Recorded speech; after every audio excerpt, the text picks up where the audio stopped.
Welcome to Essential Libertarianism, selected readings from Voluntaryist.com. Essential Libertarianism is voluntarism. Let's reclaim the anti-political heritage of this philosophy together. The essays and books we read in this show will bring us closer to the state-free voluntary society that we desire. Let's begin the journey. A common prediction of voluntarists was that government would employ education for its own ends, especially to instill deference and obedience in citizens. The radical individualist William Godwin, author of Inquiry Concerning Political Justice in 1793, was among the first to express this concern. The project of a national education ought uniformly to be discouraged, he wrote, on account of its obvious alliance with national government, which will not fail to employ it to strengthen its hands and perpetuate its institutions. With the consolidation of dissenting opposition to state education, the Godwinian warning was frequently repeated and elaborated on. This passage from the Eclectic Review is typical. It is no trifling thing to commit to any hands the molding of the minds of men. An immense power is thus communicated, the tendency of which will be in exact accordance with the spirit and policy of those who use it. Governments, it is well known, are conservative. The tendency of official life is notorious, and it is the height of folly, the mere vaporing of credulity, to imagine that the educational system, if entrusted to the minister of the day, will not be employed to diffuse amongst the rising generation that spirit and those views which are most friendly to this policy. By having virtually at his command the whole machinery of education, he will cover the land with a new class of officials, whose dependence on his patronage will render them the ready instruments of his pleasure. Government education, the writer feared, would produce an emasculated and servile generation. A possible advance in literacy would be purchased at the price of man's free spirit. Elsewhere, the Eclectic Review compared state schools to barracks and their employees to troops. The accession of power and patronage to that government which establishes such a national system of education can scarcely be gauged. Teachers paid by a government will owe allegiance to that government. What a host of stipendiaries will thus be created, and who shall say what will be their influence in the course of 2 generations? All their sympathies will be with the powers by whom they are paid, on whose favor they live, and from whose growing patronage their hopes of improving their condition are derived. As constitutional Englishmen, we tremble at the result. The danger is too imminent, the hazard too great to be incurred for any temporary stimulus which government interference can minister to education. We eschew it as alike disastrous in its results and unsound in its theory. The criminal attempt of short-sighted politicians to mold the intellect of the people to their pleasure. Indoctrination is inherent in state education, according to Edward Baines. State education proceeds from the principle that it is the duty of a government to train the mind of the people. If one denies to government this right, as defenders of a free press and free religion must logically do, then one must also deny the right of government to meddle in education. It is not the duty or province of the government to train the minds of the people, argued Baines, and this principle of the highest moment forbids state education. Herbert Spencer agreed. State education, he wrote in Social Statics, 1851, will inevitably involve indoctrination. For what is meant by saying that a government ought to educate the people? Why should they be educated? What is the education for? Clearly to fit the people for social life, to make them good citizens. And who is to say what are good citizens? The government? There is no other judge. And who is to say how these good citizens may be made? The government. There is no other judge. Hence the proposition is convertible into this: a government ought to mold children into good citizens, using its own discretion in settling what a good citizen is and how a child may be molded into one. Indoctrination was an issue that troubled even some proponents of state education. A case in point is William Lovett, the Chartist radical, who is frequently praised as an early champion of state education. In his address on education in 1837, Lovett maintained that it is the duty of government to establish for all classes the best possible system of education. Education should be provided not as a charity, but as a right. How was the British government to discharge this duty? By providing funds for the erection and maintenance of schools. Lovett desired government financing without government control. We are decidedly opposed to placing such immense power and influence in the hands of government as that of selecting the teachers and superintendents, the books and kinds of instruction, and the whole management of schools in each locality. Lovett detested state systems, such as that found in Prussia, where the lynx-eyed satellites of power crush and embryo the buddings of freedom.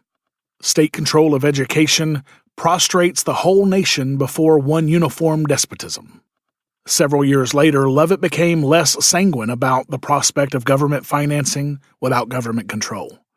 While still upholding in theory the duty of government to provide education, he so distrusted his own government that he called on the working classes to reject government proposals and to commence the great work of education yourselves. The working classes had everything to fear from schools established by their own government, so Lovett outlined a proposal whereby schools could be provided through voluntary means, free from state patronage and control. We see a similar concern with indoctrination in the work of the celebrated philosopher John Stuart Mill. Mill contended that education is one of those things which it is admissible in principle that a government should provide for the people, although he favored a system in which only those who could not afford to pay would be exempt from fees. Parents who failed to provide elementary education for their children committed a breach of duty, so the state could compel parents to provide instruction. But where and how children were taught should be up to the parents. The state should merely enforce minimal educational standards through a series of public examinations. Thus did Mill attempt to escape the frightening prospect of government indoctrination.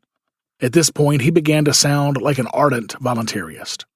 That the whole or any large part of the education of the people should be in state hands, I go as far as anyone in deprecating. A general state education is a mere contrivance for molding people to be exactly like one another. And as the mold in which it casts them is that which pleases the predominant power in the government. In proportion as it is efficient and successful, it establishes a despotism over the mind, leading by a natural tendency to one over the body.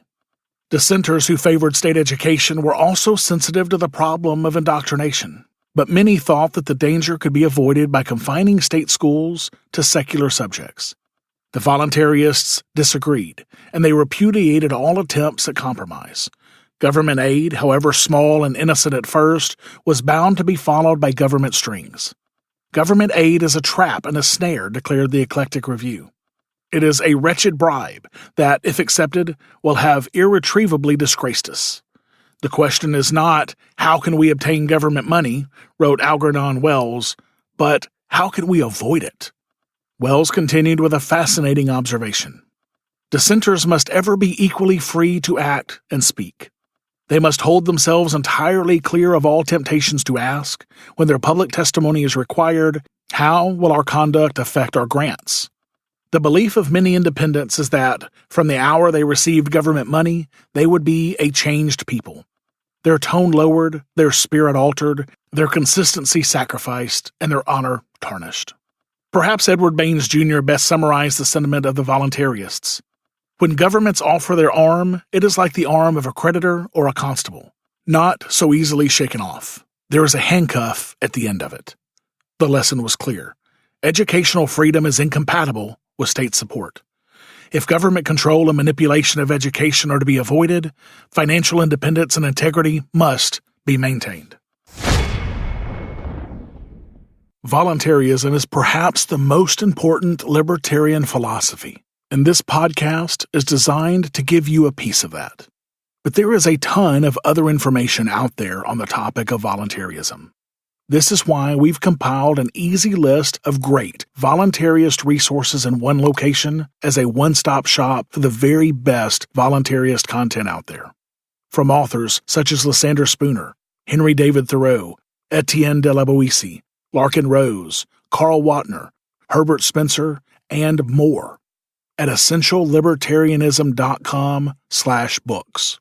The best part is that every time you buy something from that list, you help support this show without having to pay a penny extra.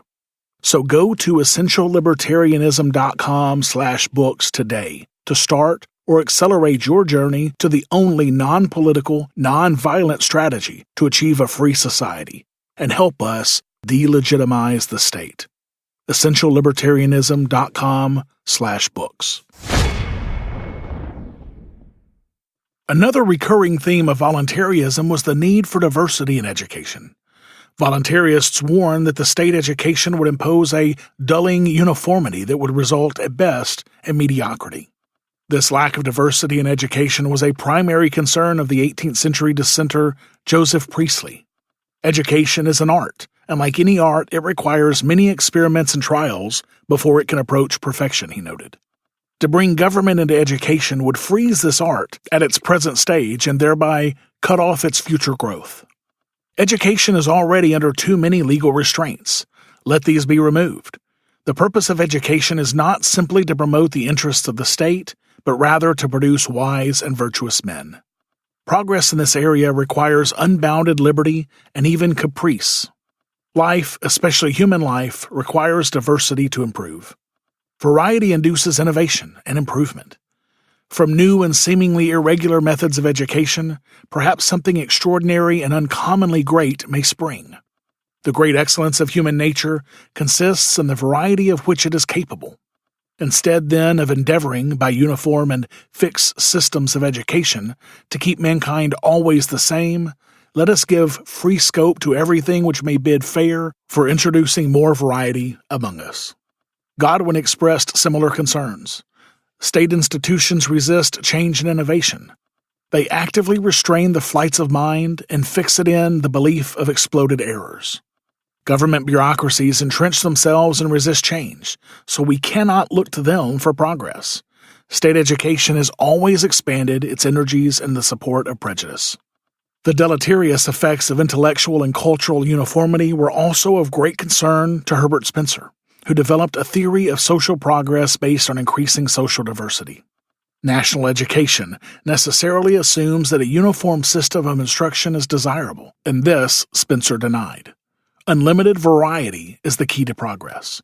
Truth itself, the bright spark that emanates from the collision of opposing ideas, is endangered by a coerced uniformity. The uniform routine of state education will produce an approximation to a national model. People will begin to think and act alike, and the youth will be pressed as nearly as possible into one common mold. Without diversity and competition among educational systems, education will stagnate and intellectual progress will be severely retarded. According to Spencer, it is because individuals vary widely in their capacities, needs, and skills that we need a variety of educational systems from which to choose. The flexibility of competing systems allows the individual something suited to his or her individual requirements. This flexibility is provided in a free market, where teachers are answerable to the public. Conversely, in a state system, teachers are answerable only to some superior officer, and having no reputation and livelihood to stimulate them, they have little motivation to consider the individual needs of their students. Education becomes uniformly gray. Hence, in education, as in everything else, the principle of honorable competition is the only one that can give present satisfaction or hold out promise of future perfection. Edward Baines also warned that a uniform state education would obstruct progress. It would serve to stereotype the methods of teaching, to bolster up old systems, and to prevent improvement. If we left education to the market, we would see continual improvements. But let it once be monopolized by a government department, and thenceforth reformers must prepare to be martyrs. Algernon Wells made a similar point. How to teach, how to improve children are questions admitting of new and advanced solutions, no less than inquiries how best to cultivate the soil or to perfect manufactures. And these improvements cannot fail to proceed indefinitely, so long as education is kept wide open and free to competition and to all those impulses which liberty constantly supplies. But once close up, this great science and movement of mind from these invigorating breezes, whether by monopoly or bounty, whether by coercion or patronage, and the sure result will be torpor and stagnancy. The Eclectic Review, protesting that the unitive design of state education would make all think alike, continued with a chilling account of uniformity. All shall be straightened as by the schoolmaster's ruler, and transcribed from his copy. He shall decide what may or may not be asked, but he must be normalized himself. He must be fashioned to a model. He shall only be taught particular things. The compress and tourniquet are set on his mind. He can only be suffered to think one way. All schools will be filled with the same books. All teachers will be imbued with the same spirit. And under their cold and lifeless tuition, the national spirit, now warm and independent, will grow into a type formal and dull, one harsh outline with its crisp edges, a mere complex machine driven by external impulse, with its appendages of apparent power, but of gross resistance. If any man loves that national monotony, thinks it the just position of his nature, can survey the tame and sluggish spectacle with delight, he, on the adoption of such a system, has his reward. Auberon Herbert also cautioned against the evils of uniformity. Like his mentor, Herbert Spencer, he thought that all influences which tend towards uniform thought and action in education are most fatal to any regularly continuous improvement. Imagine the effect of state uniformity in religion, art, or science. Progress would grind to a halt. Education is no different. Therefore, if you desire progress, you must not make it difficult for men to think and act differently. You must not dull their sense with routine or stamp their imagination with the official pattern of some great department. As a former member of Parliament, Herbert was especially sensitive to the difficulty of implementing change in a bureaucratic structure. A free market encourages innovation and risk-taking. An innovator with new ideas on education can, if left legally unhampered, solicit aid from those sympathetic to his views and then test his product on the market. But if some great official system blocks the way, if he has to overcome the stolid resistance of a department, to persuade a political party which has no sympathy with views holding out no promise of political advantage, to satisfy inspectors whose eyes are trained to see perfection of only one kind, and who may summarily condemn his school as inefficient and therefore disallowed by law. If in the meantime he is obliged by rates and taxes to support a system to which he is opposed, it becomes unlikely that this energy and confidence in his own views will be sufficient to inspire a successful resistance to such obstacles. Voluntarists prized social diversity, or what we call today a pluralistic society, and they believed that state education would impose the dead hand of uniformity. Rather than giving to governments the power to decide among conflicting beliefs and values, they preferred to leave beliefs and values to their unfettered competition of the market. One must appreciate this broad conception of the free market, which includes far more than tangible goods, if one wishes to understand the passionate commitment of many liberals to competition and their unbridled hatred of governmental interference. They believed that coercive intervention, whatever its supposed justification, actually served special interests and enhanced the power of government. The various campaigns against government were therefore seen as battles to establish free markets in religion, commerce, education, and other spheres. British libertarians had a long heritage of opposition to state patronage and monopoly, reaching back to the levelers of the early 17th century. The voluntarists, like their libertarian ancestors, believed that government interference in the market, whatever its supposed justification, actually serves special interests and enhances the power of government, thereby furthering the goals of those within the government. The various struggles against government intervention were seen by voluntarists as battles to establish free markets in religion, commerce, and education. It was not uncommon to find the expression free trade in religion among supporters of church-state separation, when the editor of the Manchester Guardian stated in 1820 that religion should be a marketable commodity. He was expressing the standard libertarian position. When fellow free traders, such as Richard Cobden, supported state education, the voluntarists took them to task for their inconsistency. Those who embraced free trade in religion and commerce, but advocated state interference in education, argued Thomas Hodgkin, senior editor of The Economist in 1847, do not fully appreciate the principles on which they have been induced to act. We only wonder that they should have so soon forgotten their free trade catechism, wrote another voluntarist, and lent their sanction to any measure of monopoly. Before free traders asked for state interference in education, Hodgkin argued they ought to prove that its interference with trade has been beneficial. But this, by their own admission, they cannot do. They know that the effect of state interference with trade has always been to derange, paralyze, and destroy it. Hodgkin maintained that the principle of free trade is as applicable to education as to the manufacture of cotton or the supply of corn. The state is unable to advance material wealth for the people through intervention, and there is even less reason to suppose it capable of advancing immaterial wealth in the form of knowledge. Any protectionist scheme in regard to knowledge should be opposed by all who understand the principle of competition. Laissez-faire in education is the only means of ensuring that improved and extended education which we all desire.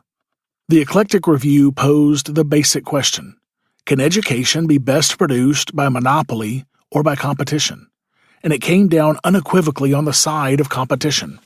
Education is a marketable commodity, and demand for it is as much subject to the principles and laws of political economy as are corn or cotton. Government intervention in education, as elsewhere, causes market distortions. How will it affect the balance between the demand and the supply, disturb the relations of the voluntary teacher, and misdirect the expectations and confidence of the market? Let a private teacher attempt to come into competition with such accredited and endowed agents of an incorporate system, and he will find himself in the same state with a merchant who ventures to trade without a bounty in competition with those whose traffic is encouraged by large public bounties. Voluntarists predicted that state aid to education would drive many voluntarist schools out of business. Market schools would find themselves unable to compete with schools financed from taxes, and philanthropists who had previously contributed to education would withhold their funds, believing that, because the state would provide education anyway, there was no need for charitable support. As state aid increased, market education would diminish, and this consequence would be used to support the contention that voluntary education had failed. An educational bureaucracy, however tiny at its inception, would grow rapidly. An educational orthodoxy with employees answerable to the government would emerge. Costs would increase, and productivity would decrease. Public servants, wrote one voluntarist, are sustained at the largest cost, and always are subject to the least responsibility. The principle of the market to produce the best article at the cheapest price would disappear in a state system. In an educational free market, on the contrary, a real and effectual discipline is exercised over educators by consumers. Free market schools must either satisfy their customers or go out of business.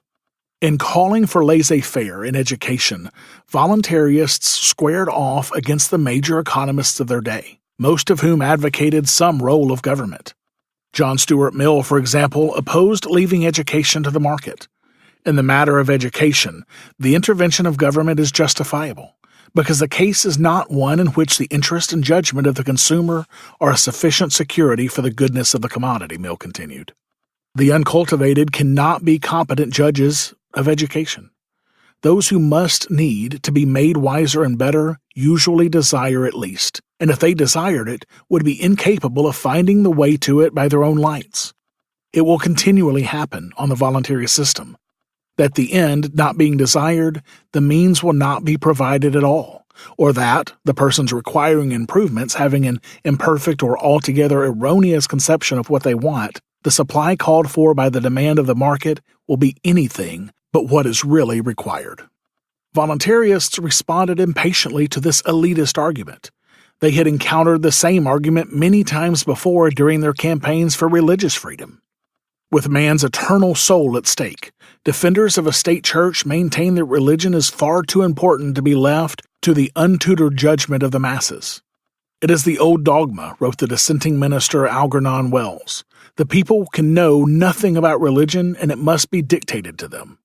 Wells contended that the argument from incompetence, if used to defend state education, must also justify state interference in religion. The fact that some fellow libertarians failed to understand the ominous implication of Mill's argument obviously annoyed the voluntarists. In Social Statics, 1851, Herbert Spencer dismissed Mill's argument as a worn-out excuse that had been repeatedly trotted out to justify all state interference whatsoever. A stock argument for the state teaching of a religion has been that the masses cannot distinguish false religion from true. There is hardly a single department of life over which, for similar reasons, legislative supervision has not been, or may not be, established. Spencer questioned whether parents are as incompetent to assess education as Mill alleged. Parents, far more than government, are concerned about the welfare of their children, and uneducated parents can seek advice from others whom they trust. Even granting problems in this area, however, it does not follow that the state should intervene. As a market for mass education developed, Spencer believed that consumers would gain the knowledge that comes with experience and thereby become more sophisticated in their choice of products.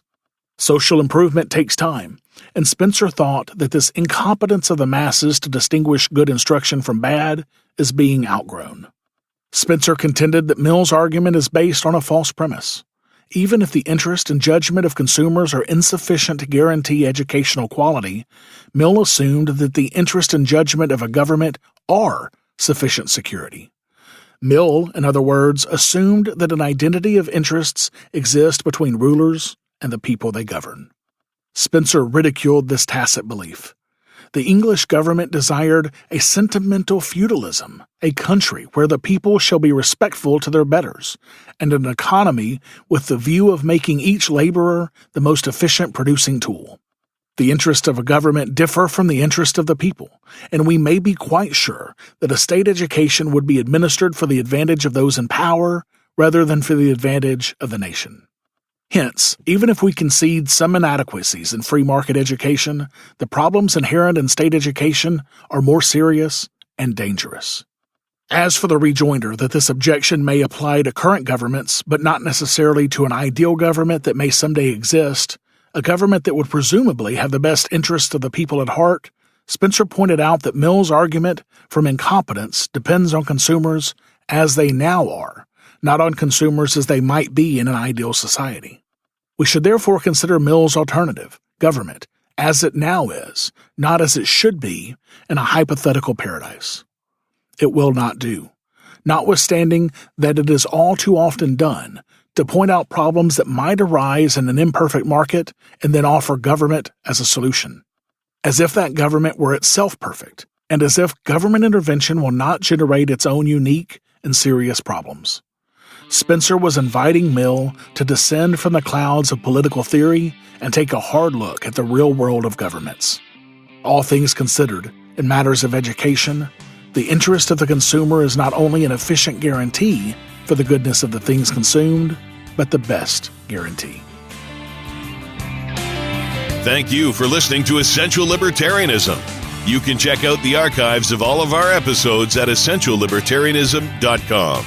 And you can subscribe to future episodes on any podcatcher, including Apple Podcasts, Stitcher, Google Play, and more. This has been a Pax Libertas Productions podcast.